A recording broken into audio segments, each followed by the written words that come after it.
KirTop here, and this is 100 places on the planet where physics doesn't work. The meteorite that changed the course of Christianity. Abruzzo, central Italy, about 100 kilometers from Rome. In the mountains, there is a round lake called Sorrente, about 140 meters in diameter. Geologists believe that this is a meteorite crater. Radiocarbon dating of charred wood from the emissions gives a date of about 312 AD. This is the time of Constantine's battle at the Milvian Bridge. Swedish researcher Jens Ormo has proposed a simple version. A bright bolide in a dust mushroom cloud could look like a shining sign in the sky. Eusebius of Caesarea describes a vision of a cross of light, after which Constantine ordered the symbol to be applied to shields and won. Calculations give an energy of about 1 kiloton, comparable to a small nuclear warhead. The flash was visible from very far away. There are indirect traces in the archaeology nearby. A village deserted in the 4th century, mass graves in the catacombs, local legends about a star sun that split the oaks. There is no direct evidence linking meteorite to Constantine's vision. It is a hypothesis, but the coincidence of dates, scale, and visibility makes it one of the most convincing. A natural phenomenon could have become the trigger for the decision after which Christianity was legalized throughout the Roman Empire. Dinosaur bulldog. Scientists have discovered in Egypt the fossilized remains of an unusual dinosaur with tiny arms and a muzzle like a bulldog. The bones of the dinosaur, which has yet to receive an official name, have been found by experts at the Bahariya Oasis in Egypt's western desert. Researchers say the creature was bipedal, meaning it walked on 2 legs, had small teeth, and very short arms. The predator, whose body length was about 6 meters, roamed the Sahara Desert 98 million years ago. This species belongs to a lizard-like family of abellisaurid dinosaurs that flourished during the Cretaceous period, 145 to 66 million years ago, the last time period of the dinosaur era. Abellisaurid fossils have previously been found in Europe and many of the modern continents of the southern hemisphere, but never before in the Bahariya Formation. The discovery is based solely on a well-preserved neck-based vertebra found during a 2016 National Geographic Society-funded expedition to the Bahariya Oasis. This is the oldest known abellisaurid fossil from Northeast Africa and shows that during the mid-Cretaceous, these carnivorous dinosaurs lived across much of the northern part of the continent, from east to west, from present-day Egypt to Morocco and further south, in Niger and perhaps even beyond. Abellisaurids were theropods. These dinosaurs are distinguished by hollow bones and 3-toed limbs. They walked on 2 legs. Unfortunately, all of the Bahariya dinosaur fossils collected before World War II were destroyed during the Allied bombing of Munich in 1944. Oxfordshire mirror. Mirrors are common objects these days, but in ancient times they were considered magical artifacts. This is a bronze Celtic mirror found in Didcot, England. It was created in the 1st century BC and is one of only 18 such finds that have survived to this day. In the Iron Age, such objects were incredibly rare and belonged only to a select few, perhaps priests or noble women. But what was it used for? For beauty, rituals, or perhaps to communicate with the other world. In ancient cultures, mirrors were often considered portals to the other world, and perhaps this mirror also played a role in shamanic rituals. Decorated with exquisite patterns, this artifact remains one of Britain's most mysterious finds. Its true purpose is lost to time, but who knows? Maybe it really did hold something more than just a reflection. Discovery rewrites alcohol history. The process of distilling alcohol goes back much further than previously thought. New excavations at the tomb of Liu He, the 9th emperor of the Western Han Dynasty, have revealed that distillation was already known in China 2,000 years ago. Scientists have found a bronze vessel called a heavenly pot, which served as a key part of a wine distillation device. Previously, historical texts only pointed to the emergence of such technologies during the Yuan dynasty, that is, 1,000 years later. Despite his short reign, Liu He left behind an impressive legacy. In addition to the distiller itself, the oldest painting of Confucius was found in his tomb, as well as thousands of pieces of armor made of iron, copper, and lacquered leather. All this testifies to the high level of craftsmanship of the Western Han era. An experiment with a replica of the bronze vessel showed a distillation efficiency of over 70% while preserving the taste and aroma of the drink. Initially thought to have been used for perfume essences or medicine, it is now clear that its primary purpose was alcohol production. The findings provide insight into the evolution of brewing and alcohol practices, complementing historical records and revealing the potential of early Chinese inventors. Jewelry made from human bones. Paleozoologists from Russia and Finland found jewelry made of human bones in 3 of 177 graves during excavations of a large burial ground on the South Oleni Island, Karelia. They, along with other artifacts, were placed in the grave to accompany the deceased in the afterlife. Most often, the burials contained hunting accessories, stone knives, spearheads, harpoons, and similar implements. However, in this burial ground, there were also decorations, various pendants. Most often, they were made from the bones and teeth of large predators, which characterized the owners of accessories as skilled hunters. Archaeologists examined 37 pendants and found that 12 of them were made from human bones. Judging by the shape and method of processing the bones for the ancient masters, there were no fundamental differences between the bones of animals and humans. For the manufacture of each pendant, a groove was made on top of a split-off bone fragment around which a rope was tied from a piece of leather. This in particular is evidenced by wear marks on the jewelry. So far, experts find it difficult to answer whether the bones of enemies or, on the contrary, relatives were used for pendants. In the latter case, decorations could express special respect for the dead. In Karelia, such items are found for the first time. Triangular shield.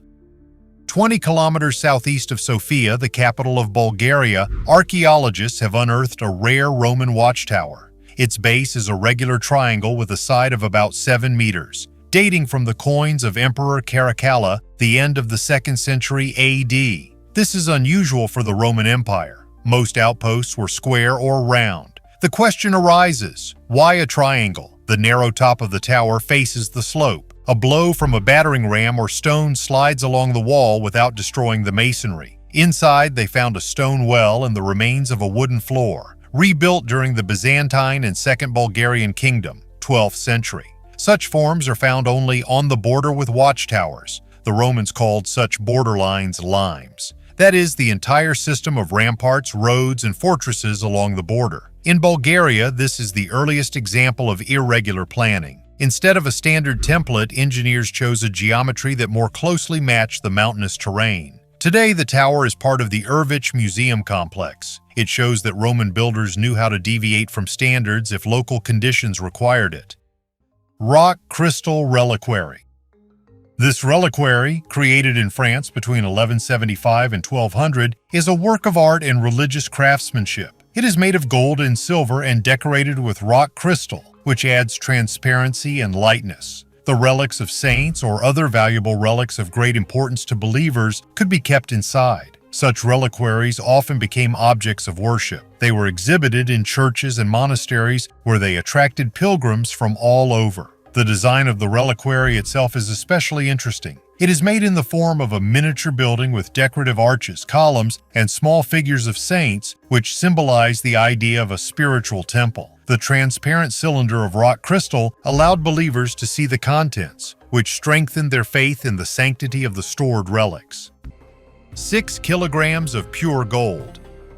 The history of this treasure began in a small urban-type settlement of Panagurshti. As it usually happens, the treasure was found by chance when they were busy with completely different things. The Daykov brothers had a small firm in which bricks were made and clay was harvested for their manufacture. One of the brothers accidentally ran into something metal with a shovel. Since there could not be any metal there, he began to carefully pull the object out of the ground. At first, he did not understand that the item was made of gold. It was shaped like a horn. After cleaning it from the ground, he realized that it was a metal horn. By the characteristic brilliance of the precious metal, he realized that the find was valuable. He ran after his brothers to show them his find.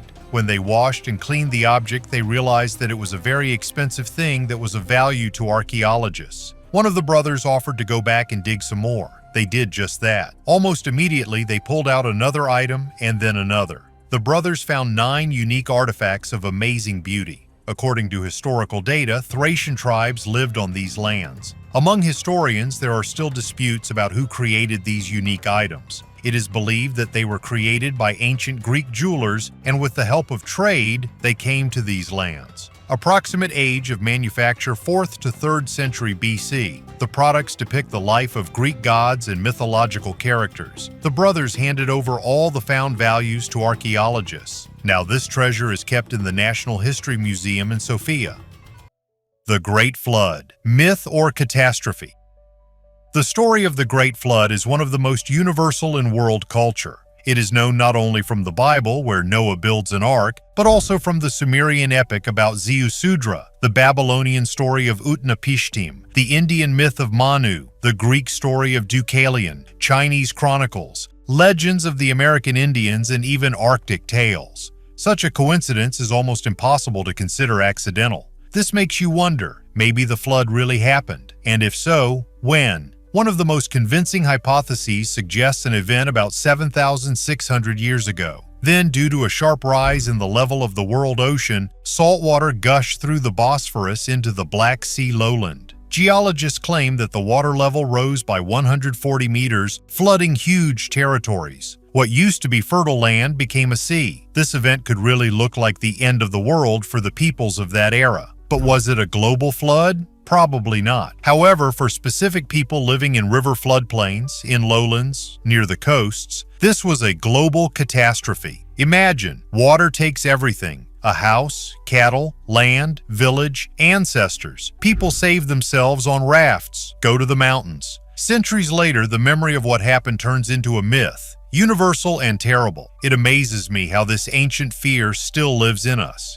Even in the 21st century, we are afraid of floods. Talk about a climate catastrophe, as if we genetically remember how the world once really drowned. And perhaps this is not just a myth, it is a warning.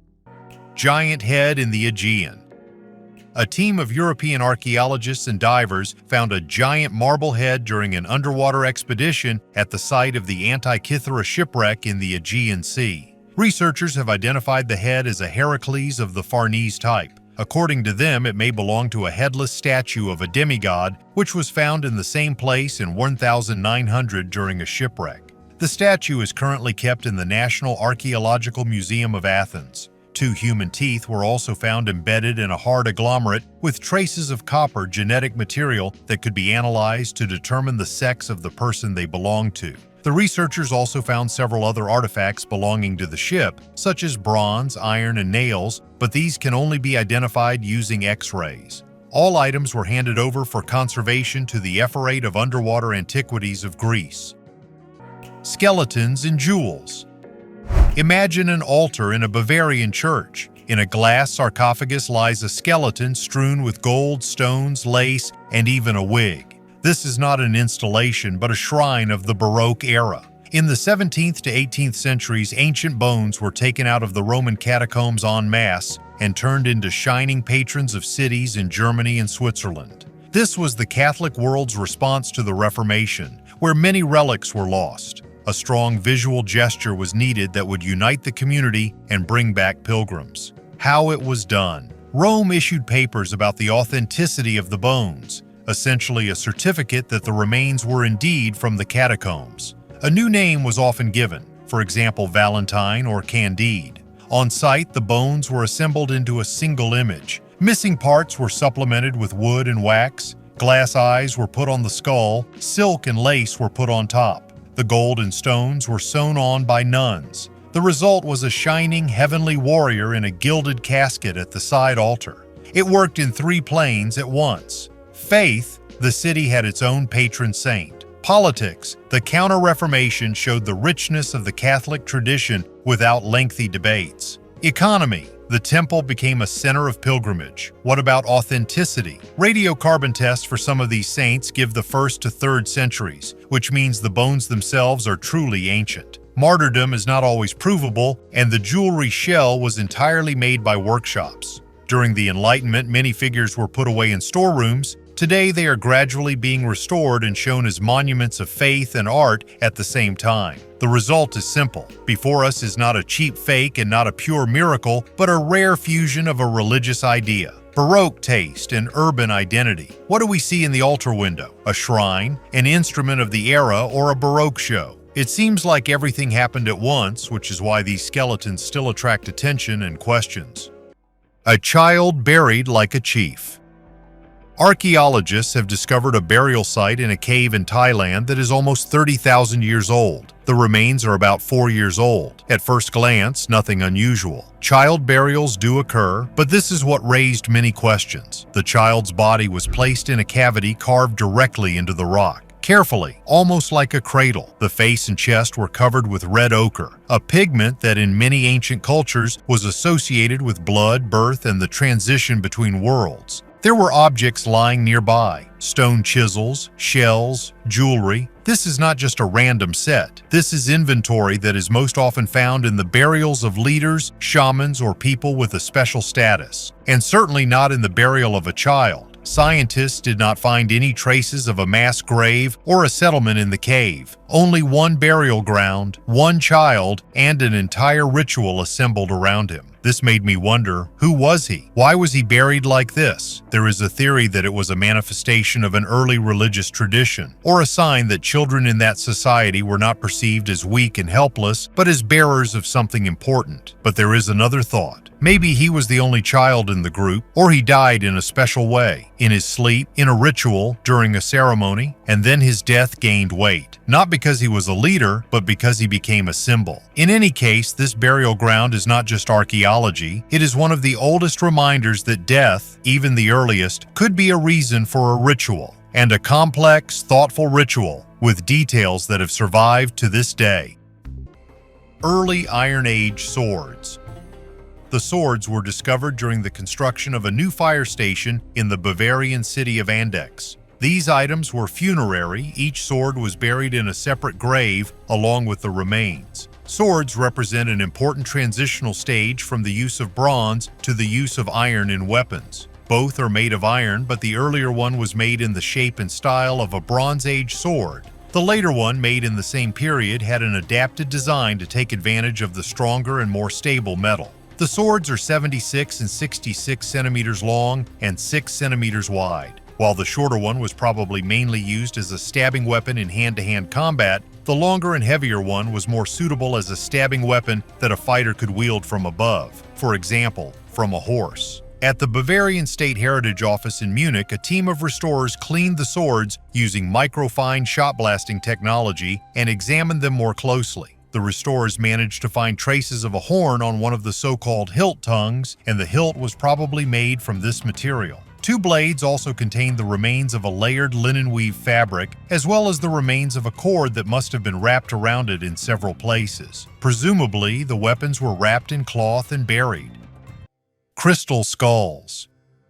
In the antique shops of Paris at the end of the 19th century, perfectly polished skulls made of solid rock crystal appeared. Not a line about excavations, only mysterious sellers who assured that these were Mayan relics capable of singing in the moonlight and opening doors to other worlds. The legend quickly acquired details. They said that there were exactly 13 such skulls, that together they projected a map of the stars or kept a message about the disappeared heavenly mentors. Mediums assured that the crystal resonated with brainwaves, deciphering ancient wisdom, and modern master lithotherapists sold activation sessions for the price of jewelry. When the British Museum and the Smithsonian Institution scanned the most famous skulls with a scanning electron microscope in the 1990s, the surface revealed the telltale marks of a diamond-coated rotating tool that would not appear until after the 1860s. Moreover, the quartz structures lack the internal cracks that would inevitably arise from hand sanding, meaning the artifact was almost certainly carved on a modern machine. But one skull, allegedly found in Belize before the influx of mass counterfeits, still baffles experts. There are no receipts for the purchase, no archaeological protocol, only stories from previous owners.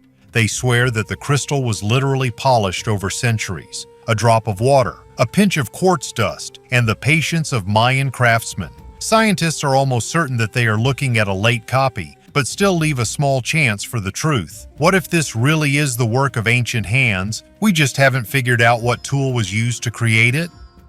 Board games. The love of board games in mankind arose thousands of years ago. These games appeared before many civilizations and accompanied people for thousands of years. The most ancient game, according to archaeologists, was dice games. Cubes found during excavations and dating back more than 5,000 years are almost indistinguishable from modern ones. This confirms that the passion for the game existed in prehistoric times. One of the most ancient games with a board and chips is the Egyptian game of Sinet, which arose around 3,500 BC. According to legend, it was invented by the god of wisdom Thoth to lift the curse of the goddess of the sky nut imposed by the god of the moon Khonsu. Sinet was not just entertainment, but also a game with a sacred meaning, symbolizing the struggle between good and evil, as well as the path of the soul to the afterlife. In the East, one of the most ancient games is considered to be Go, the history of which begins around 2000 BC. This strategy game, still popular today, symbolized wisdom and concentration. Backgammon, on the other hand, probably originated in ancient Iran and appeared about 5,000 years ago, although the rules were not documented until Byzantium in the 5th century AD. The Romans also loved board games and played them in taverns where they ate and had fun. Often game boards were carved directly into the tables. Although gambling was prohibited on the streets, it was freely played indoors. Archaeologists have also found cheating dice with a weight inside, which indicates attempts at cheating even in ancient times. Mysterious golden plates. During plumbing work near the village of Ringalarek on the island of Java, workers accidentally discovered a stone chest. Inside were kept 22 small plates of pure gold. The stone vault, 15 by 13.5 by 6 centimeters, was completely intact. Inside were plates of gold, 18-karat purity. Each plate is engraved with an inscription in the ancient language of the inhabitants of Java. Scientists have established that the names of Lokapals are written on the plates, the divine guardians of the cardinal points in Hinduism and Tantric Buddhism. There are 8 such deities in Buddhism. On the island of Java, in addition, the patron of the center of everything was revered, and altogether the deities were called Devati Navasanga, 9 divine guardians. Lokapal statues can often be found in Indonesia. They were also depicted on the emblem of the Majapahit Empire, which existed from 1293 to 1520 AD. At that time, Lokapals were especially revered on the island of Java. The found gold plates, according to scientists, were created earlier than the Majapahit Empire. Thus, they are confirmation that the ancient Javanese worshipped the guardians of the cardinal directions over 1,000 years ago. 10 months of agony and 6.5 thousand years of oblivion. This is an ancient Peruvian mummy whose age is about 6.5 thousand years. Radiocarbon analysis showed that the remains belonged to an infant who died between 4,505 and 4,457 BC. This is one of the oldest mummies discovered so far. Initially, the find was kept in the Fulkerkundliches Museum, Witzenhausen Ethnological Museum. After mold infestation was found on the body in 1987, it was donated, Lippisches Landesmuseum, to the Lippe State Museum, Detmold. That is why the mummy was called the child of their Detmold. The baby's body was naturally mummified. He was found with his eyes closed, arms crossed, and legs bent, which is a typical burial for that era and area. A CT scan showed that the infant's body was wrapped in cloth. A small, flat rectangular pendant hangs around the child's neck, presumably an amulet made of bone. According to the teeth of the mummy, it was found that the child died at the age of 8 to 10 months. Computed tomography revealed that the baby had a very rare congenital heart disease, hypoplastic left heart syndrome. In addition, the child suffered from vitamin D deficiency and terocephaly, a deformity of the skull in which the head takes on a conical shape. In addition, the infant developed a lung infection caused by tuberculosis or pneumonia, which eventually led to death. Flying house. In the Italian Loreto, Marche region, everyone is shown the Holy House, 3 stone walls that, according to legend, angels moved from Nazareth at the end of the 13th century. The route in the legend is detailed. First, the house landed on the Tursat Hill, now a district of Rijeka in Croatia, in 1291, then in 1294 it ended up at Recanati, and after several moves it took its current place on the ridge of Loreto, hence the name, Flying. Judging by the house itself, it is not local. The stone and the binding solution are the same as those used in Palestine in the 13th century. On the blocks there are pilgrim crosses and scratched inscriptions typical of the Holy Land. The house stands directly on the ground without a foundation, as if it was brought with ready-made walls and simply erected. The dimensions of the room fit into those that medieval descriptions attribute to the House of Mary in Nazareth. And now about how it could have ended up in Italy. After the fall of Acre in 1291, the Crusaders and the merchants associated with them took the relics by sea, saving them from destruction. The surname Angeli, the dynasty of the Byzantine angels, appears in documents of that time. The version is simple and beautiful. The angels who paid for the transportation eventually turned into the angels who moved the house. The movements near Recanati are also explained in a mundane way. The shrine was moved several times, first to private plots, then to a neutral site, until it was built into the current stone box of the basilica. Where is the boundary between mysticism and history? The church accepts a wonderful tradition, and this is how millions of pilgrims experience it. Archaeologists and historians are more cautious. The material and technology point to Palestine and traces of montage to real transportation in parts in the 13th century. In the 20th century, Our Lady of Loreto became the patroness of aviation, symbolic for a shrine that flew. The tomb that is not opened.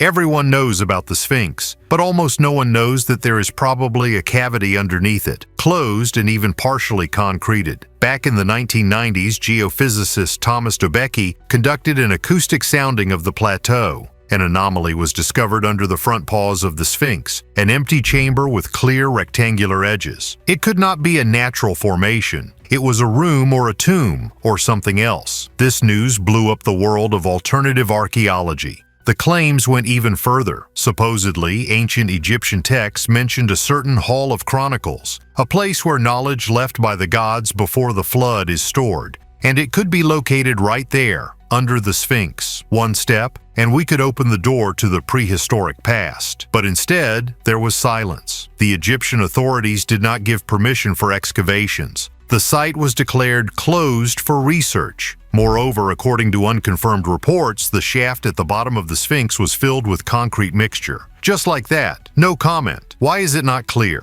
Perhaps not because there is nothing there, but because they know exactly what is there. A child with a padlock on his leg. Poland, the village of Penn, 17th century. Archaeologists are exploring an abandoned cemetery and find a child's skeleton. Age, about 5 to 7 years. The body is lying face down. There is a massive padlock on the leg. Old iron. Not everyone was buried like this, only those who were feared. Could people really be afraid of a child in ancient times? In popular belief, it was believed that an inverted body would not be able to get up. And the padlock is a kind of magic seal, so that the soul does not leave, does not return, does not harm. Nearby is another famous burial with a dead witch, a woman who had a sickle placed on her neck so that if she tried to get up, she would decapitate herself. This child is most likely part of the same tradition. Buried in a jar. Funerary jugs in the vast general cemetery for commoners, Kaninakuma, Fukuoka, Japan, Yayoi period, 200 BC, 200 AD. At the Kaninakuma Cemetery in Fukuoka, 348 burials in large jars, kamin-kanbo, were found. Most often, children were buried in this way. Probably for them, it was the preferred form of burial. In addition, 2 stone coffins and 119 burials in wooden coffins or simply in pits were found at Kaninakuma. Pit, pitcher, and coffin primary burials were common in the Fukuoka plain of the early Yayoi period. But jar burials became especially popular during the Middle Yayoi period. At first they were placed horizontally, but later they began to be placed at an angle so that fragile ceramic vessels would not be crushed by masses of earth heaped on top. In later periods, jugs began to be placed vertically, neck down, and the bodies began to be wrapped in mats. Europeans ate mummies.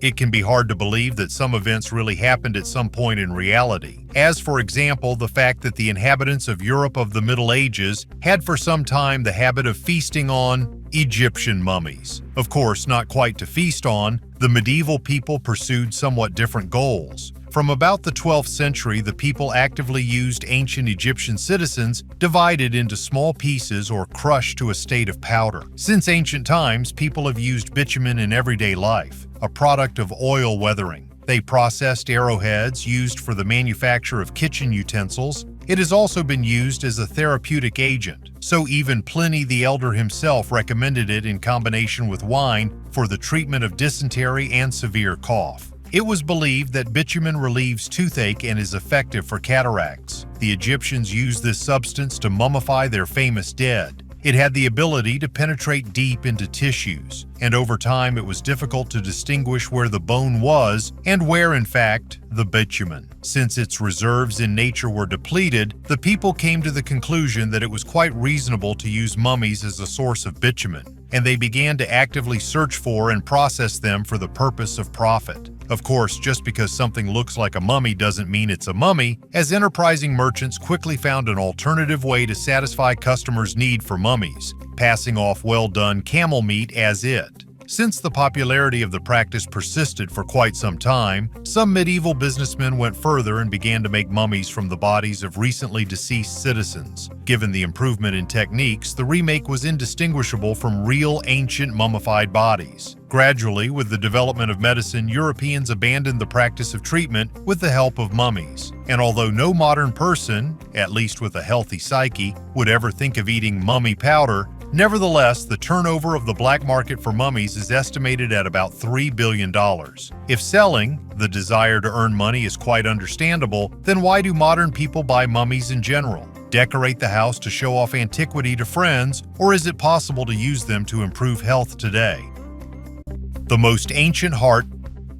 A new find of archaeologists came to us from Australia. Although earlier it could have sailed to us, we are talking about the oldest fossilized heart of a living being that has ever been found. This is the heart of a fish, and its age is 380 million years. Previously, scientists could study the anatomy of ancient organs only on the basis of the skeletal system, since the soft tissues of fossil animals practically do not survive to this day. This time the scientists were very lucky. The heart belongs to a group of armored fish, a type of arthrodire. These creatures lived on our planet between 420 and 360 million years ago. They were among the first vertebrates to develop a jaw. In addition to the heart, scientists managed to find the stomach, intestines, and liver of ancient fish. The most interesting thing is that all the organs lay in their original position, and for hundreds of millions of years they were not crushed by heavy rocks. Finding fish organs in their original form is an incredible miracle for the scientific world. This helps scientists see how evolution took place and what the anatomy of fish looked like about 400 million years ago, as if they were studying freshly caught fish. Based on the fossils they found, they made the first 3D model of an arthrodire heart. The researchers said that the anatomy of ancient fish was not much different from the human. And if you have, let's say, $25 million, then you can buy yourself a skeleton of a very ancient creature. Lens of Nimrud. The study of the ruins of Nineveh discovered in 1849 leads to the discovery of more and more mysterious artifacts. Even skeptical historians are convinced that the sages of the Assyrian Empire, which disappeared millennia ago, possessed amazing knowledge about the world around them. The 3,000-year-old Nimrud lens still causes great controversy. Over 150 years of studying it, scientists have not been able to establish for certain the exact purpose of this translucent disc, created from a single piece of rock crystal. The antique lens has a slightly oval shape. The distance from the flat side to the focal point is 11 centimeters, which allows you to get a threefold increase in the objects under consideration. It has been empirically proven that this ancient glass is capable of focusing the sun's rays. Even the very definition that this object is a lens causes controversy among some researchers. It can be seen with the naked eye that a piece of crystal has been artificially processed and polished, but the transparency of the material is rather mediocre. Opponents believe that in those days there was no normal glass magnifier or other magnifying devices. However, if desired, the Nimrud lens could be used for a detailed examination of small hieroglyphs on a clay tablet. There is a hypothesis about the use of the Nimrud lens or its better analogs as a part for optical instruments. This theory is supported by the amazingly accurate knowledge of the Assyrians in the field of astronomy, despite the fact that the telescope was officially invented in 1608 by the Dutchman Johann Lippershey. For example, in ancient manuscripts, Saturn is depicted as a deity surrounded by a ring of snakes, According to the most daring researchers, these drawings symbolize the real rings around the planet, which simply cannot be seen without a primitive telescope. Champagne at the bottom of the sea.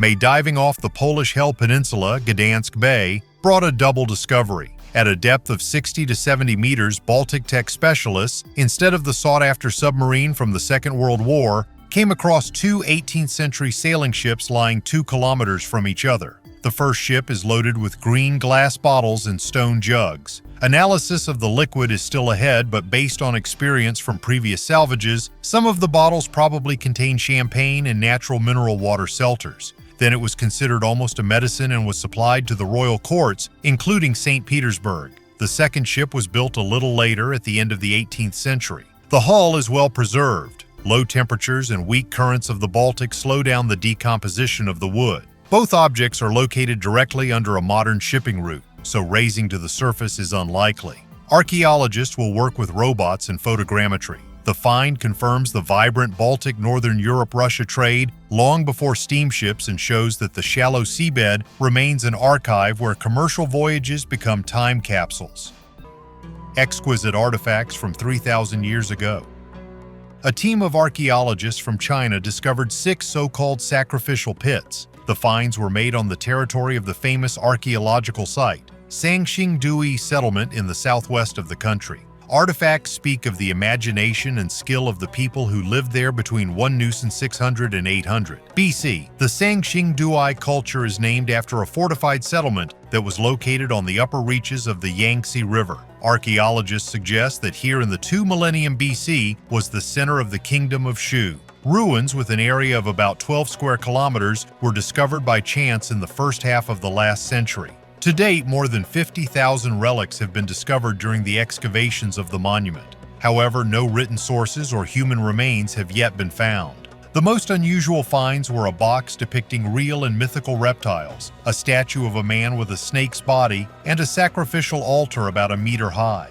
It was also located in one of the pits where ancient people dropped their offerings to the sun, sky, earth, and deceased ancestors. The bronze sculpture of a half-snake, half-human is obviously made in full growth, 160 centimeters. The central part, with the body of a snake, the head of a man with bulging eyes and large fangs, is mounted on a jug, which in turn is on a square tray. On the monster's head is a painted vessel. The 3 parts of the composition belong to 3 different cultures. The tray belongs to the Zhou tribe from northwest China, the jug belongs to the inhabitants of the middle and lower reaches of the Yellow River of that time, and the sculpture itself belongs to the Shu kingdom. The relic proves the important role of Sangxingdui in Chinese civilization and close ties with other ancient cultures. The complex language of communication in chimpanzees. Chimpanzees use a fairly rich language to communicate, the words of which they are able to combine into sentences. Experts from the Max Planck University of Evolutionary Anthropology in Germany found out. The researchers analyzed almost 5,000 conversation recordings, totaling about 900 hours, between adult chimpanzees in the Thai National Park in Côte d'Ivoire. They were able to isolate 390 unique vocal sequences. Although it was obvious before that the sounds made by chimpanzees carry certain information, such a wide range of vocalizations came as a surprise to scientists. Vocalizations were both single and combined into chains of several and combined in different ways.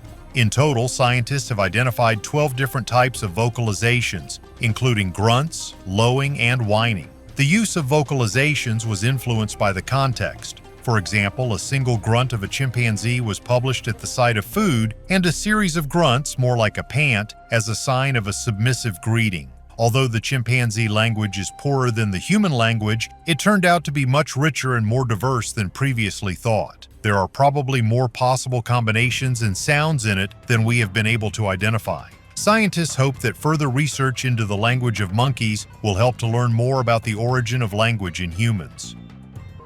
9 Neanderthals, near Rome. Italian archaeologists have found the fossilized remains of 9 Neanderthals in a cave near Rome. This helped to understand how the Italian peninsula was populated and what were the environmental conditions in antiquity. An archaeological discovery has confirmed that the Cave of Guattari in San Felice Circeo is one of the most significant sites in the world for studying the life of Neanderthals. The skull of a Neanderthal was discovered in a cave in 1939. The fossilized bones discovered by archaeologists this time include skulls, 2 teeth, and other remains. The oldest of them dates from 100,000 to 90,000 years ago. Another 8 Neanderthals are thought to date back to 50,000 to 68,000 years ago. Excavations began in 2019. They were carried out in a part of the cave that had not yet been explored, first noted by the anthropologist Alberto Carlo Blanc, who is credited with the discovery of the Neanderthal skull in 1939. The find of archaeologists has already been called an extraordinary discovery, which the whole world will talk about. Anthropologist Mauro Rubini noted that the large number of remains suggests that the Neanderthal population was significant. This in turn testifies to the existence of the first human society. The cave perfectly preserved the environment that was here 50,000 years ago. The fossilized remains of animals found in the cave, an elephant, a rhinoceros, and a giant deer, give an idea of the flora and fauna of this region and its climate. Oldest photographs of people. Old photographs in family albums can contain rare snapshots of ancestors born in the early 19th century. But who was the very first person to be photographed? Several historical figures whose photographs have survived to this day lay claim to this title. Hannah Stille Gorby. She was born in 1746 and lived in Delaware. Apparently, Hannah was a housewife and farmer. Stille's photograph was taken in 1839, when she was 93 years old. This is one of the oldest photographs of a person that has survived. Conrad Heyer. This man was born in Waldoboro when it was part of the province of Massachusetts Bay. He was born around 1753, although the year of his birth is disputed. It is believed that his photograph was taken in the early 1850s. Mary Monroe Sanderson. Born in 1748 in the Massachusetts Bay Colony, Mary lived until 1852 when she was 104 years old. Aunt Moser. Her photograph was taken in 1852. At the time of the photo, she was, according to various sources, 103 years old, which also makes her one of the oldest women to be photographed. Ezra Green. Born in 1746 in Massachusetts, Ezra became an army surgeon. He lived to be 101 years old, dying in 1847. Green's photograph is one of the earliest surviving.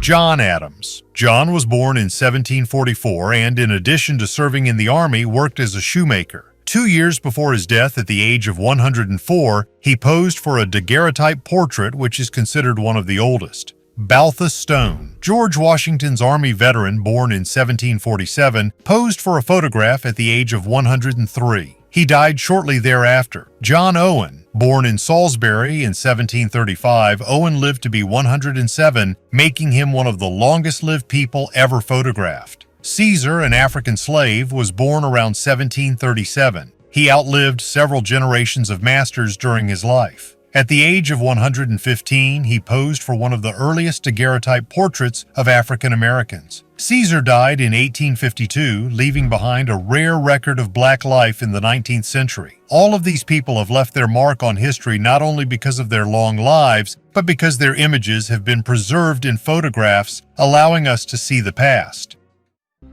Cannabis was used in ancient Judea.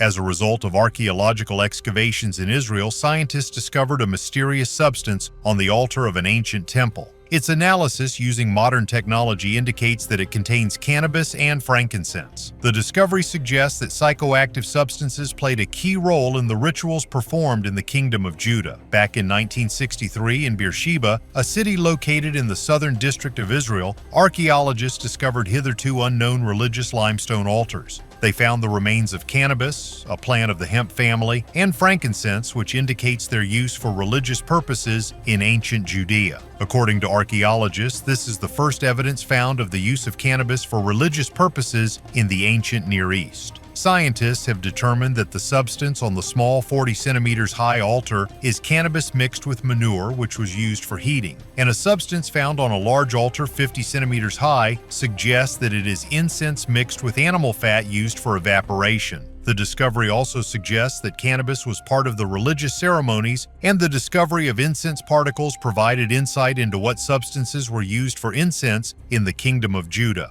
Iran Aryeh, head of the Iron Age Archaeology Department at the Israel Museum in Jerusalem, said that this is not the first culture to use hallucinogenic plants in its rituals. Their action contributed to the entry into a certain state. In his opinion, this discovery revealed new aspects of the religion of the Jews.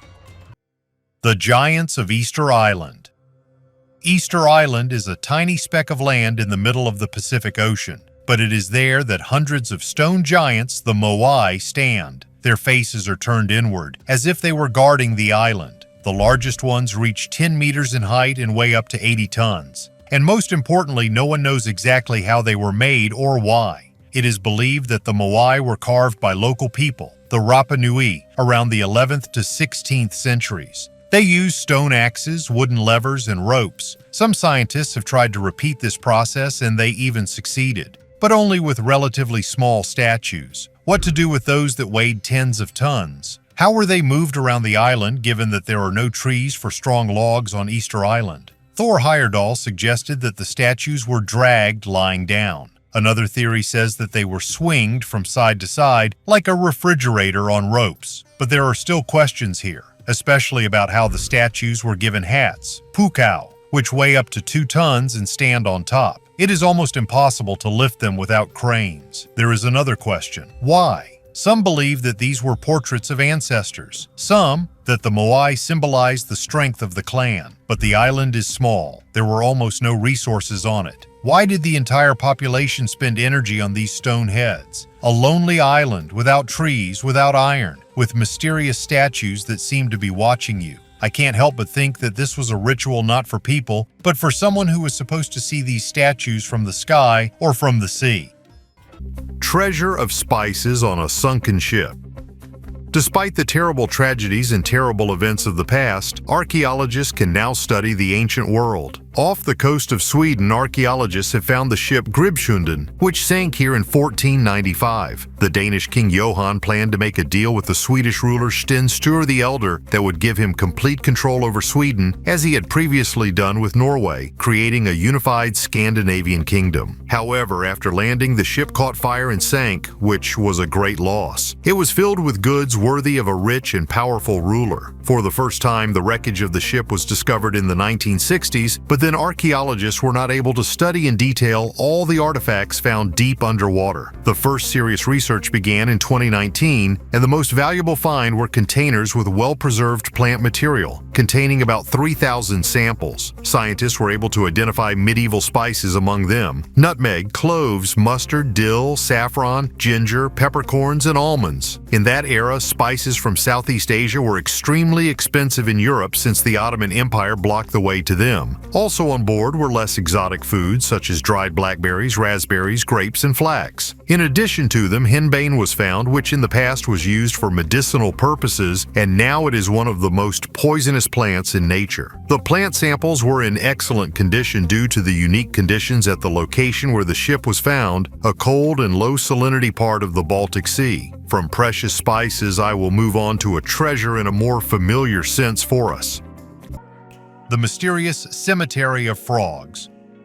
Archaeologists have unearthed a mysterious mass grave of frogs near an Iron Age house near Cambridge during archaeological excavations while carrying out roadworks. Amphibian bones were found among a huge number of other artifacts. It is reported that excavations were carried out in Bar Hill, where at the end of the first millennium BC, there was a settlement of the Middle and Late Iron Age. Researchers note that frog bones can often be found at ancient sites, but their number in Bar Hill has baffled scientists. An analysis of the bones showed that they all belong to local species of reptiles, the common frog and the common toad. The researchers doubt that all these frogs could have simply been eaten by the locals. Although previous evidence has shown that amphibians were eaten during the Stone Age in Britain, there are no cuts or burn marks on the bones found to support this version. Traces of charred grain were also found near the burial place. Archaeologists say that the locals processed the crop from beetles and aphids. Perhaps the frogs were used as insect control.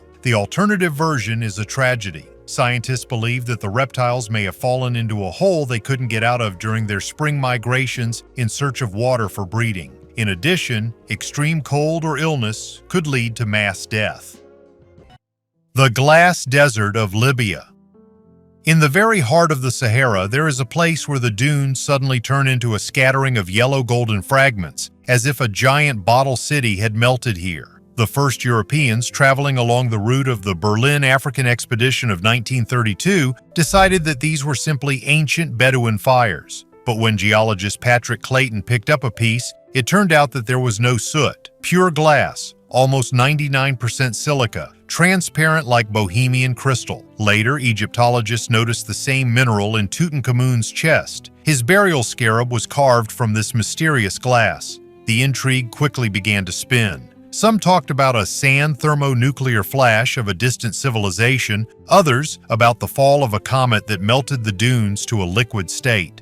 The smooth chemical composition was especially inciting rumors, too pure to be a regular volcanic eruption. Modern analysis told a prosaic but no less impressive story. About 29 million years ago, a meteor the size of a city block exploded over the desert. The air heated up to 2,000 degrees. The pressure dropped so sharply that the sand foamed and flared up like sugar under a blowtorch, and then instantly cooled, turning into a huge glass avalanche. Traces of zircon and batelite crystals inside the fragments are a typical product of the ultra-high temperatures of an impact explosion.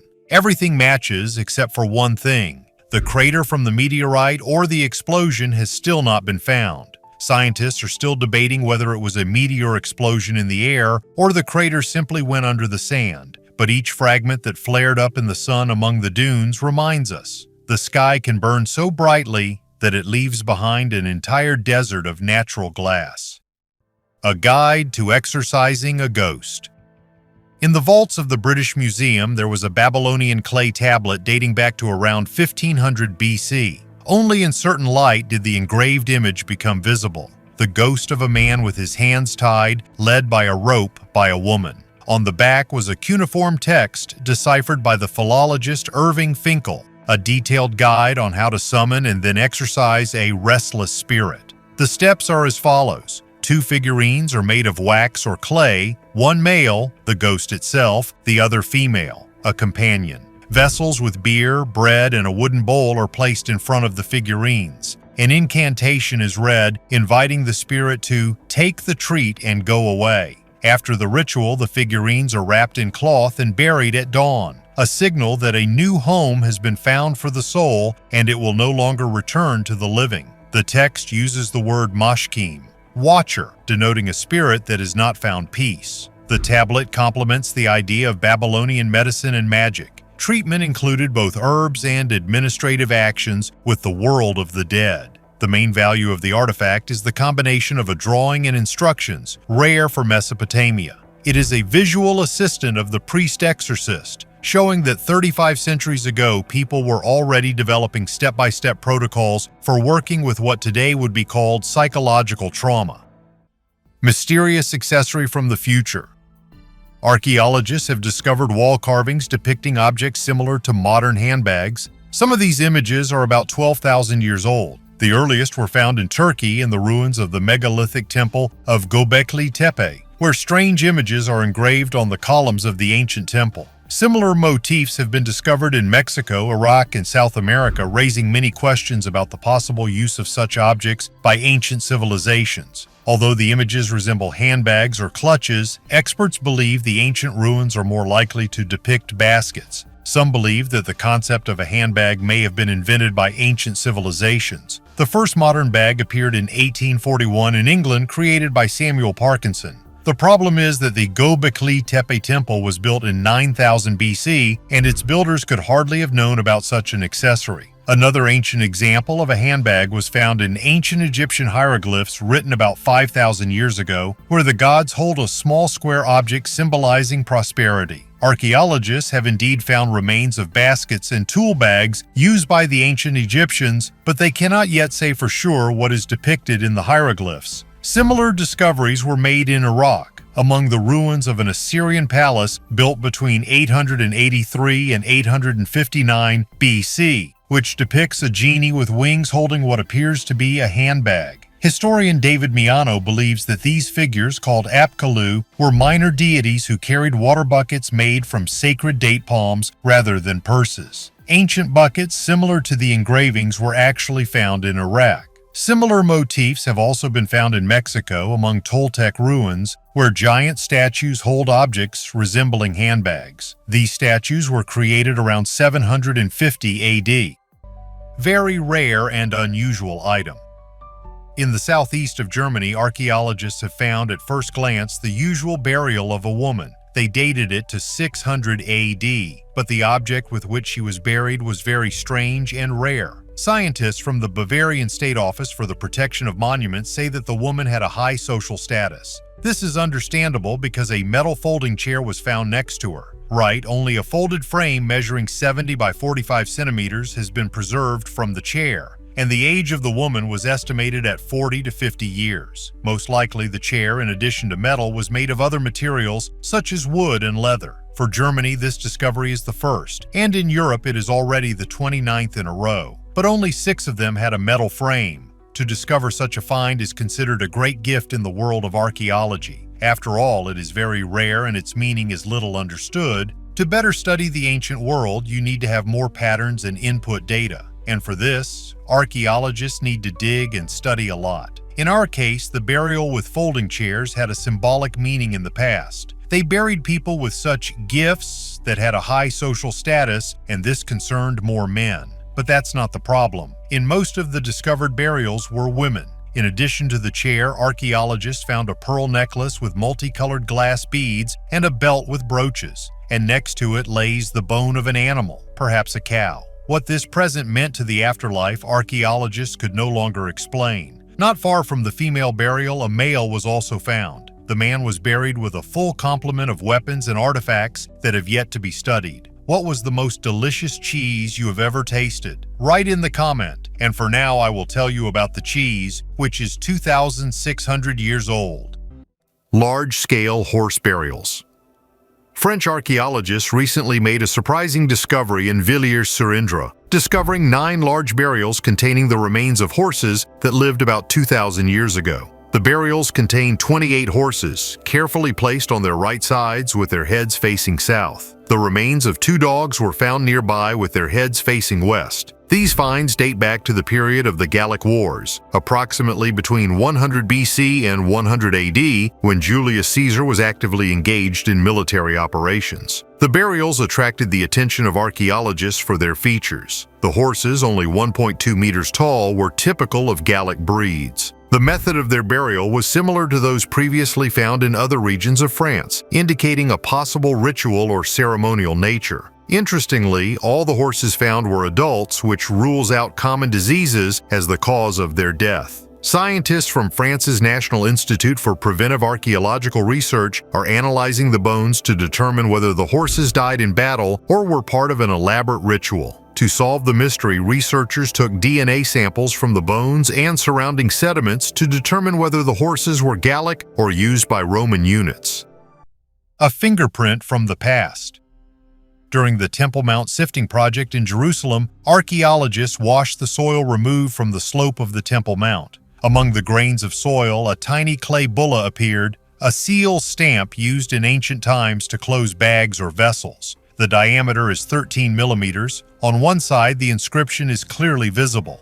Belongs to Yediah, son of Asaiah. The style of writing and carbon tests date the artifact to the end of the 7th, beginning of the 6th century BC, that is, the era of the First Temple. The name Asaiah is found in the Bible. If this is the same person, the seal could have belonged to his son. This means that the family of a high-ranking official was also allowed to do official business. On the backside, a fingerprint of the owner has been preserved, a rare personal code of an ancient official. The surface analysis was done using RTI photography, multiple illumination, then a 3D model for the relief of the font. The find is important because it transfers the biblical name from the text to the material layer and confirms the existence of the administrative system of Judea on the eve of the Babylonian destruction of the temple. Mummy mammoth with wool and claws.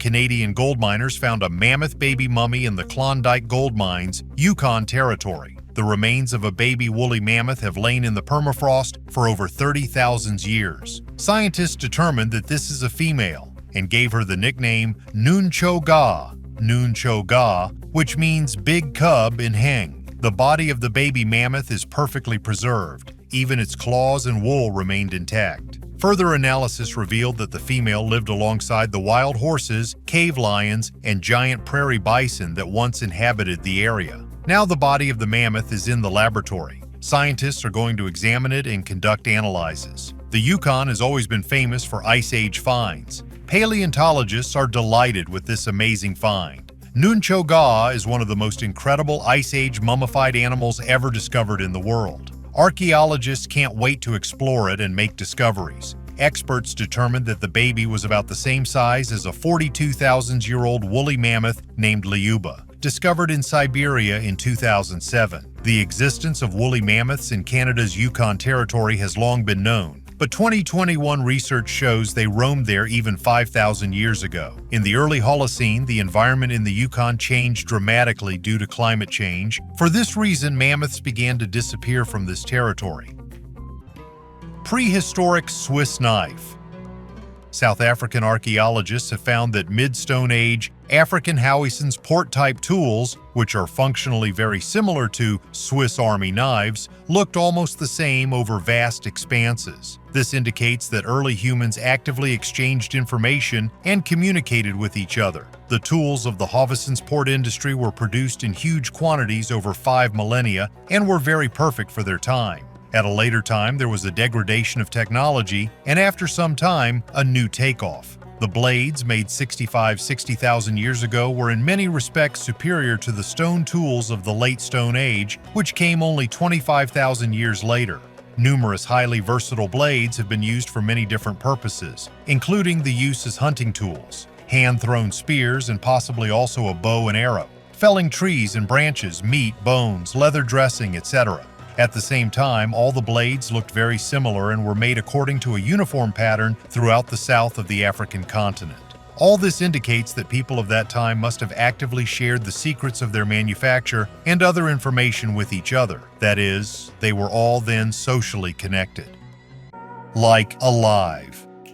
In the famous Batagai crater, which is called the Gates of Hell, the amazingly well-preserved remains of a woolly mammoth calf have been discovered. The female, named Yana, lived more than 50,000 years ago and probably died from a fatal back injury during the Ice Age. At the time of her death, the baby mammoth was about a year old. Its height at the withers was 1.2 m, and its weight was about 180 kilograms. Among the 7 known baby woolly mammoths, Yana stands out for her exceptional preservation. Her trunk, lips, ears, and eye sockets remain practically intact, which is a rarity. According to scientist Maxim Cheprasov, the mammoth's head was perfectly preserved, but the back of the body was damaged, possibly due to a fall. The front half of the baby mammoth was already half thawed out of the permafrost when local residents discovered it. The Batagaiski crater is considered the largest permafrost failure in the world, and its melting releases about 5,000 tons of carbon annually. A 42,170-year-old Lena horsefoal was found here.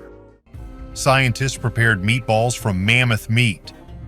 Artificial meat company Vow has recreated a prehistoric mammoth meatball. The meat was derived from available DNA and from an elephant, the closest living relative of the mammoth. As a result, the meat was grown from 20 billion cells and turned into minced meat. This is a unique product created from cells of non-traditional species. Although scientists think the meat could be tasty, they are afraid to eat it, fearing that the ancient protein will be deadly. The mammoth meat farming project took a couple of weeks. Vow originally planned to recreate dodo meat, but did not find a suitable DNA sequence. The main goal of the company is to demonstrate the potential of biotechnology and artificial meat as an alternative to animal slaughter. According to the company, large-scale slaughter of animals is one of the causes of global warming. The environmental impact of cultured meat production will be substantially lower than that of traditional meat production. When growing artificial meat, 45% less resources are involved. Some companies, such as Good Meat and Upside Foods, are already approved in the U.S. Good Meat Farm chicken is also sold in shops in Singapore. Mysterious Forest of Albinos. Scientists unanimously declare that albino sequoias cannot exist in nature, but they do exist. These strange trees with incredible white needles can be found in the coastal forests of California.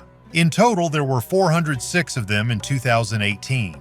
As we all know, plants need chlorophyll, the green pigment that allows plants to get energy from light to start photosynthesis. But how then do these trees with snow-white needles exist? This question baffles all researchers who have been trying to unravel their mystery for more than 100 years. From afar, these California redwoods make a stunning impression, as if they were transported here from some fantastic movie. Their needles shine with flawless whiteness, as if covered with snow. Some people are afraid of these ghostly trees, as they consider them to be messengers from another world who have appeared here with a mysterious purpose. We have to admit that the white color combined with the gigantic size of the sequoia produces a hypnotic effect. Burials of the most ancient city in the world. Burials found under the floors of houses in Çatalhöyük. This settlement on the territory of modern Turkey is also called the most ancient city in the world. Local residents buried the dead in houses, often arranging graves under the floor. Some of the dead were removed from the graves after some time, after which their bones were used, apparently for ritual purposes. However, sooner or later they were buried again in the so-called secondary burials. It is noteworthy that in a number of secondary burials the bones were painted. This honor could be awarded to people of both sexes. However, scientists note that a blue-green color was associated with women, while the bones of men were dyed with cinnabar. Between 10 and 13% of adult residents of Çatalhöyük had caries. Of the 93 skulls studied from Çatalhöyük, 25 showed signs of healed fractures. In 12 cases, 5 injuries were noted at once, often caused by hard, round objects. Scientists have found clay balls of suitable size and shape in Çatalhöyük. Most of the victims were hit on the top or back of the head. It is noteworthy that more than half of the victims were women. According to archaeologists, most skull fractures occurred during periods when Çatalhöyük was the most crowded. Obviously, these were the most favorable periods for agriculture. The scientists found that the majority of household members in Çatalhöyük appeared to be unrelated. This conclusion is based on the shape of the teeth, which is determined by genetics. However, they were all buried in the same houses. Warning at the entrance.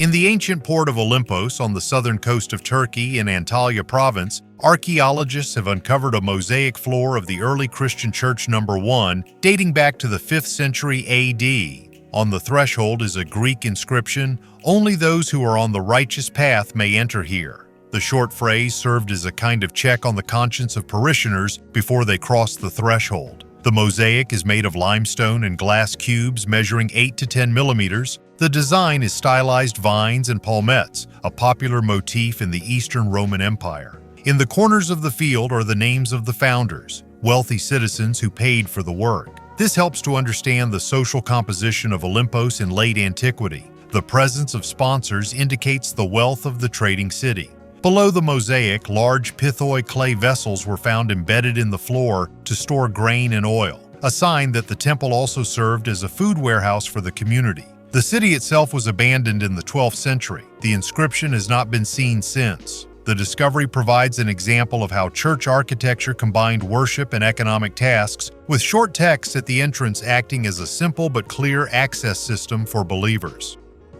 Huge Viking cave system. Scientists from the Archaeological Institute of Iceland have discovered an extensive system of man-made caves, the appearance of which is attributed to the Viking Age. According to archaeologists, the caves found in the Adi region were excavated in the middle of the 20th century. The size of the underground system is huge. No studies of such large-scale objects have yet been conducted on the territory of Iceland. To date, a church, a farm, and a priest's house have been discovered here. When Christianity arrived in Iceland around 1000 AD, Adi was one of the first settlements to build a church. One of the caves, which was discovered recently, could serve as a náttahellir, a medieval stall for cattle and horses. Archaeologists believe that the caves in Adi can tell a very large and interesting story. During Viking times, Adi was one of the most important cultural and political centers in Iceland and home to the powerful Oddvarjar clan. Samundur the scholar, who wrote the early chronicles of the Norwegian kings, was one of the most prominent members of the clan. The settlement developed into a major cultural and educational center where the patron saint of Iceland, Thorlekur Thorhalsson, was educated at the age of 9. Aliens in antiquity. The concept of aliens has been around for a very long time. Long before human civilization developed a scientifically based understanding of the cosmos, people around the world looked up into the sky above and wondered what was there. Some ancient societies inhabited these vast, mysterious expanses with gods, beings responsible for the creation of the sun, moon, and stars. In the past, people were also often persecuted for thinking differently. This was the case even in ancient Greece, despite the fact that it was famous for its innovative philosophers. When the philosopher Anaxagoras, who was trying to give a scientific explanation for such seemingly supernatural phenomena for those times as eclipses and rainbows, suggested that the moon is not a god, but a large stone, and the sun is also a stone, but hot, he was arrested and sentenced to death. Anaxagoras also considered the possibility that the moon might be habitable, which was a highly controversial suggestion, contradicting the dominant view of the cosmos as outlined by Plato and Aristotle. The belief in the existence of other worlds was taken up by many philosophers, including Epicurus, who once wrote to the historian Herodotus that there are an unlimited number of cosmoses, and some of them are like ours, and some are not. This belief, however weak, was preserved in ancient Rome. Nothing in the universe is unique, wrote the Roman poet Lucretius, and therefore in other distant spaces there must be other lands inhabited by various tribes of people and breeds of animals. Although Plato and Aristotle lived in a pre-Christian world, their ideas about the universe helped shape the doctrine of the Christian faith. In the Middle Ages, this belief proclaimed that the earth was created by God as the center of the universe. The story of Jesus Christ, who sacrificed himself to forgive the sins of man, established humanity as the most significant of all creations. If other worlds existed, they could not be inhabited. After all, if they existed, it would automatically reduce the significance of the crucifixion. Dominican monk, mathematician, and cosmological theorist Giordano Bruno did not wait until his death to share ideas about the universe. In 3 dialogues published between 1584 and 1591, Bruno suggested that some distant stars might be suns like ours, that planets also revolve around these suns, and finally that some of these planets may be inhabited by life similar to the Earth. These views irritated the church, and in addition, Bruno's interest in magic and the occult led to his arrest in 1592. Refusing to renounce heresy, he was burned at the stake after 7 years of imprisonment and torture. Not all participants in the scientific revolution believed in the existence of aliens. Galileo, a devout Catholic, considered the talk of extraterrestrials blasphemous. British polymath William Whewell opposed the theory of many worlds, defending a special relationship between God and humanity. But oddly enough, his religiously motivated thesis, set forth in an 1853 book called On the Plurality of Worlds, turned out to be more scientifically accurate than the pagan astronomers he criticized. Whewell found an ally in Alfred Russel Wallace, a British naturalist credited with formulating the theory of evolution by natural selection along with Charles Darwin. Our Earth is almost certainly the only habitable planet in our solar system, Wallace wrote in 1903. But even if life exists somewhere in the universe, Wallace was adamant that it could never reach the level of sophistication we find on Earth. Despite the fact that life outside the Earth may well exist, there has never been any evidence of this. Our telescopes do not allow a good look at potentially habitable planets, and radio observation of space does not give anything. The aliens also seem to be in no hurry to contact us. This situation is known as the Fermi paradox. It can be formulated as follows: alien civilizations must exist, but why haven't they made contact yet? Ring with a Celtic warrior with a shield. Archaeologists presented the results of a study of 2 rare metal rings that were found near Anapa during excavations of the Usatov Balka III monument. One of them depicted a racing chariot with a charioteer who controlled two horses, the other depicted a Celtic warrior with a shield brandishing a sword. The finds date back to the 4th–3rd centuries BC. On the outskirts of the Usatov Balka farm, located in the suburbs of Anapa in Russia, there is an archaeological complex of the same name. The first artifact is a bronze ring seal 20 millimeters in diameter with a protruding shield depicting a chariot rushing to the right with a poorly distinguishable wheel. Judging by the typology of this artifact and the bronze Panticapaeum coins found in the cultural layer, it dates from the end of the 4th–3rd centuries BC. The researchers noted that the chariot was drawn by a pair of horses and driven by a standing charioteer who appeared to be wearing a beard. In the hands of this man are the reins and the whip. Scientists noted that the image on the ring can hardly be interpreted as a war or hunting chariot. The second ring is a massive piece of iron with a diameter of 35 millimeters, on the shield of which there is a bronze relief insert.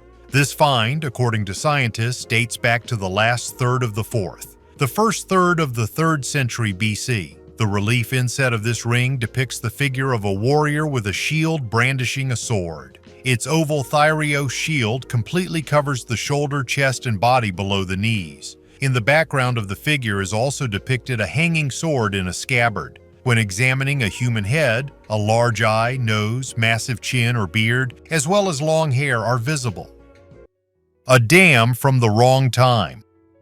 On the Vinalopó River near the Spanish city of Elche, there is a stone dam that was long considered to be a construction from the Islamic period. It seemed typical, a powerful structure at the mouth, massive walls, traces of canals, everything fit into the usual chronology. But a new study based on the method of optically stimulated luminescence has completely changed the picture. It turned out that this structure is 1,000 years older than the supposed date and was built at the end of the 1st century BC, during the era of the Roman Empire. The dam, over 130 meters long and about 4 meters high, turned out to be not just a part of the landscape, but an element of the entire hydraulic system of the Roman colony of Ilici. It worked not only as a flow regulator, but was probably also used to irrigate the surrounding lands. This was not a separate structure, but part of a complex engineering network. Thoughtful, logical, practical. In this story, there are no cults, no inscriptions, no myths. Just calculation, geometry, and a clear understanding of the terrain. The dam was not built for beauty. It was not decorated with bas-reliefs and was not written into legends. It was built so that it would stand, so that it would let water flow where it was needed, so that it would serve the city. And it still works. More than 2,000 years have passed. Civilizations have changed, languages have disappeared, but the dam has remained in its place. Ring with the image of Pallas Athena. An unusual ring with the image of the Greek goddess Pallas Athena became an accidental find of archaeologists during the study of the ancient Russian settlement of the 14th century at the Sabino II site near the Kulikovo field. Ring of quality casting and amazing preservation. On the upper platform there is a figure of a woman in drapery. Her head is protected by a helmet. In her left hand she holds a spear. At the feet on the left is a massive shield with the image of the Gorgon Medusa. On the right is a snake. Behind the back are powerful wings that can symbolize the goddess Nike. All these attributes are obligatory for the image of Pallas Athena, a warrior maiden, a representative of the highest world all-conquering power, one of the most revered goddesses of ancient Greece. She was one of the 12 great Olympic gods and was revered as the goddess of knowledge, arts, and crafts, the patroness of cities and states, sciences and craftsmanship, intelligence, skill, ingenuity. According to him, the decoration, although found in the field, is clearly not peasant. In the 19th century, the territory where the excavations are now taking place belonged to the princes Golitsyn. According to the scientist, a representative of the princely family could have dropped the ring. Today, scientists are looking for analogs of an unusual find. Its study will be continued in the future. The mystery of the Oseberg ship. The Oseberg ship is amazingly beautiful. Built 12 centuries ago, it looks like it was recently launched, such is its preservation. This is not a reconstruction. 90% of the wooden parts are authentic, even 60% of the iron bolts are the same ones that were used in its construction. The bow and stern of the vessel are decorated with magnificent carvings and have spiral-shaped finials imitating the tail and head of a dragon or sea serpent. The vessel has 15 pairs of oar holes on each side, that is, it required 30 rowers. The ship was found in August 1903 near the city of Oseberg by the farmer Knud Rom. He decided to take clay from the middle of one of the hills, which turned out to be a burial mound. Having stumbled upon ancient wooden floors, he turned to the local university. Arriving archaeologist Swede Gustafsson conducted preliminary excavations and made sure that the barrow contains the richest burial worthy of a king and an almost completely intact ship. The restored ship made a huge impression on his contemporaries. It has even been hailed as the perfect example of the Viking ships of the early era. So what is the main mystery of the ship from Oseberg? It is impossible to believe that the Scandinavians of the Viking Age could not build a seaworthy ship. So maybe he still had other functions that are still incomprehensible to us?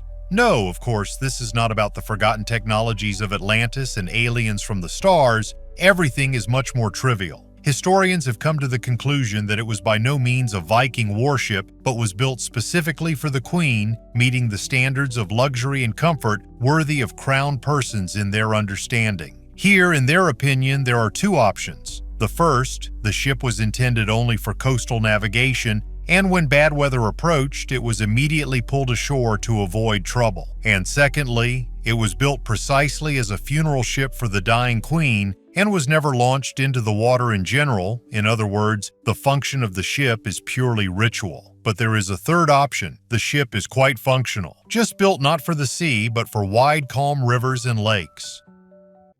Panagurishti treasure.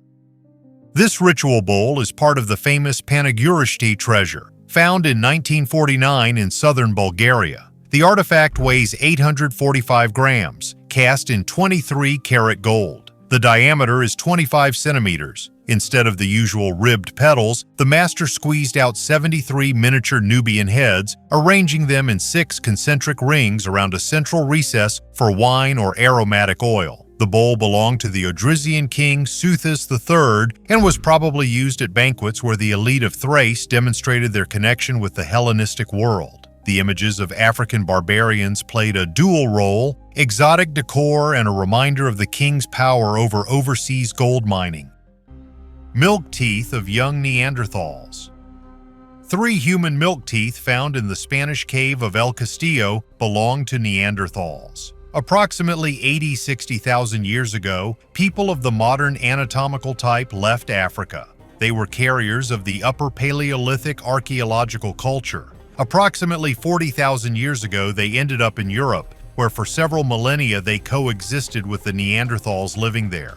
They finally disappeared 39,000 years ago, but scientists still do not have a final answer in what form their coexistence took place, but it is known for sure that the Neanderthal culture influenced the ancestors of modern people. Milk teeth were found in cultural layer 18, dating back to the transition from the Middle Paleolithic to the Upper Paleolithic. A more accurate analysis showed that the layer was formed 44,940. 42,110 years ago. Scientists concluded that the teeth belonged to 2 or 3 children of indeterminate sex, aged from 4-5 to 9-11 years. They noted that the teeth were found in what is thought to be a butchery area. The children probably lived nearby and not necessarily at the same time. The features of these teeth have allowed paleoanthropologists to identify them as Neanderthal. Moreover, one of the teeth, the upper milk incisor of a child of 4 to 5 years old, did not fall out naturally, but as a result of an injury. A major discovery in Egypt. Archaeologists have discovered an ancient tomb containing 11 sealed burials near Luxor, Egypt in the South Asasif necropolis. The tomb dates back to the Middle Kingdom and likely served as a family burial chamber for several generations during the 12th and early 13th dynasties. The discovery was made possible by a joint expedition of Egyptian and American scientists. It is the first Middle Kingdom burial to be found at South Asasif, expanding our understanding of the necropolis and its connections with the Theban necropolis. Ancient floods destroyed many of the wooden coffins and linen wrappings, but jewelry survived, including amulets and necklaces made of amethyst, agate, and faience. One of the unique items was a fertility figurine made of bluish-green faience, decorated with designs and notches for attaching clay bead hair. A square sacrificial plate with images of symbolic offerings such as a bull's head, bread, and meat, possibly used in rituals, was also found. The remains of 5 women, 2 men, and 3 children were laid in wooden coffins facing north to south. The women's graves had preserved their jewelry, while the children and one of the men were buried without it. Another man was found wearing a necklace of 40 faience beads and an amulet in the form of a hippopotamus's head. This find is especially important in the context of the revival of tourist interest in Egypt, where historical treasures are once again attracting attention. Fragment of a rare Viking Age sword. A Norwegian amateur archaeologist has discovered a fragment of a Viking-era sword with a metal detector. The scientist to whom he gave his find determined that this fragment complements a fragment of a hilt found in the same area in 2021 by another local enthusiast. The hilt, with traces of rich decoration, belonged to a heavy sword of a rare type in Norway, most likely made around 800. Double-edged swords, common during the Viking Age in most of Europe, are called Carolingian. Although the hilt is badly damaged, remnants of rich decoration can be seen on it. The hilt was covered with a geometric ornament of silver and niello, and the ends of the gilded guard were made with great skill in the form of animal heads in the German animal style. It was common in Northern Europe around 550 to 1050 during the Late Iron Age and the Viking Age. Based on the features of the ornament as well as the shape and size of the hilt and guard, scientists have suggested that the sword belongs to Type D according to Peterson's classification. Swords of this type were among the heaviest and most ornate, and they are very rare. Of the approximately 3,000 Viking Age swords found in Norway, only about 20 are of Type D. Coin with the image of the goddess of the moon. At the bottom of the sea off the coast during underwater work, Israeli archaeologists found a coin, which is about 1,850 years old. A bronze coin in very good condition was found at the bottom of the Mediterranean Sea near the beach near Haifa. It depicts the goddess Moon. She personifies the planet's satellite of the same name, as well as the zodiac sign, Cancer. The artifact probably belongs to a series of 13 coins, 12 of which correspond to the signs of the zodiac, the latter with a full zodiac wheel. Scientists believe that the coinage was in Egyptian Alexandria, and on the found coin there is an inscription, "the 8th year." This corresponds to the reign of Emperor Antoninus Pius, who led the Roman Empire from 138 to 161 AD. Such finds, which have lain at the bottom for hundreds of years, speak of close ties between ports in ancient times. The Indian Titanic.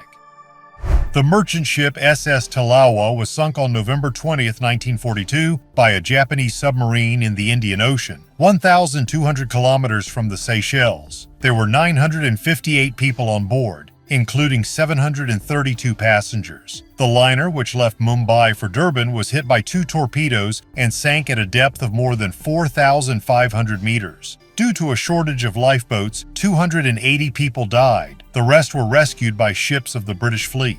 SS Talawa, nicknamed the Indian Titanic, was carrying a valuable cargo, 60 tons of silver intended for minting coins in the Union of South Africa. The value of the silver is estimated at $40 million, and the fate of this cargo remained unknown for almost 75 years. As a result of the deep-sea mission, the Argentum crew successfully raised almost all of the 2391 silver bars stored in the hold. The valuable metal was found in the ship's opium compartment. However, the ownership of the cargo was disputed, and the case went all the way to the UK Supreme Court. In 2023, the court ruled that the silver, worth $43 million, belonged to South Africa. 2 passengers from the ship are still alive today, Elvin Yani and Tej Prakash Mangat. Every year they gather for a reunion to honor the survivors.